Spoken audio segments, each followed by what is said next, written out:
किया है और क्या 2025-26 का जिस प्रकार का एक समावेशी बजट राजस्थान के यशस्वी मुख्यमंत्री श्री भजनलाल जी के नेतृत्व में राजस्थान में पेश हुआ है, निश्चित रूप से ये बजट सर्वजन हिताय सर्वजन सुखाय वाला बजट है। हर वर्ग को उसकी योग्यता के अनुसार आगे बढ़ने का अवसर इस बजट के माध्यम से मिला है। पूरे राजस्थान को 2047 में एक विकसित राजस्थान की श्रेणी में खड़ा करने में ये बजट बहुत बड़ी भूमिका निभाएगा। उस बजट की समीक्षा के निमित्त सवाई माधोपुर जिले में भी पूरी समीक्षा बैठक हुई है। उसके बाद आज टोंक जिले में देवनारायण योजना से संचालित विद्यालय और आवासीय विद्यालयों का निरीक्षण करने का काम मेरे द्वारा किया गया है। हमारी सरकार की मंशा है कि हर वर्ग के बच्चों को, हर वर्ग की बालिकाओं को शिक्षा के स्तर पर गुणवत्ता के आधार पर सुविधाएं मिले। हमारी सरकार एक संवेदनशील सरकार है।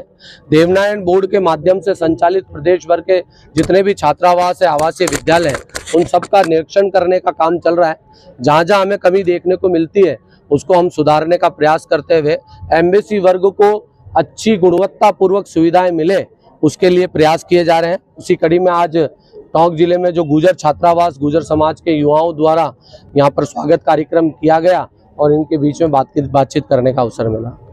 गुर्जर आरक्षण को लेकर किस तरीके का स्टेटस है अभी और क्या आने वाले समय में आप देखते हैं? गुर्जर आरक्षण को लेकर हमें आरक्षण का जो लाभ है वो पूरा मिलना चाहिए, मिल भी रहा है।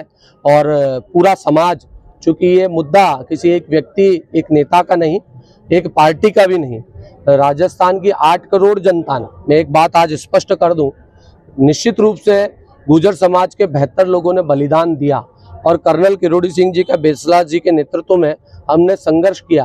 और ये भी सच्चाई है कि उस संघर्ष को राजस्थान की 8 करोड़ जनता ने स्वीकार किया और 8 करोड़ जनता ने ये माना कि एमबीसी वर्ग में आने वाली जातियों का वास्तव में विकास होना चाहिए।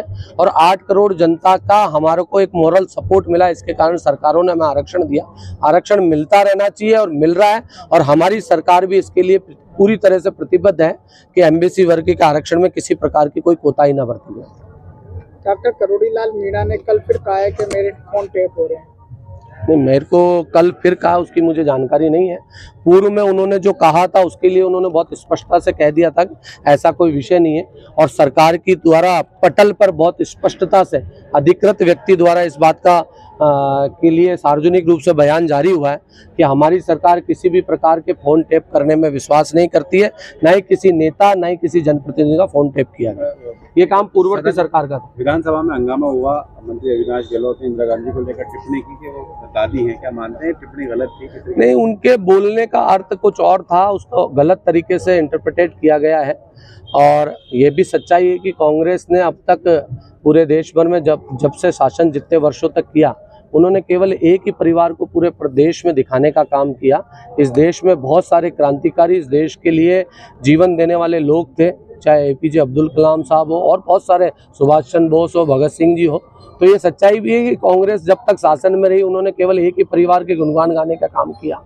भारतीय जनता पार्टी ने इस देश के सभी प्रकार के क्रांतिकारियों को और इस देश का विकास करने वाले लोगों को सम्मान देने का काम किया। Thank you sir. Okay, welcome.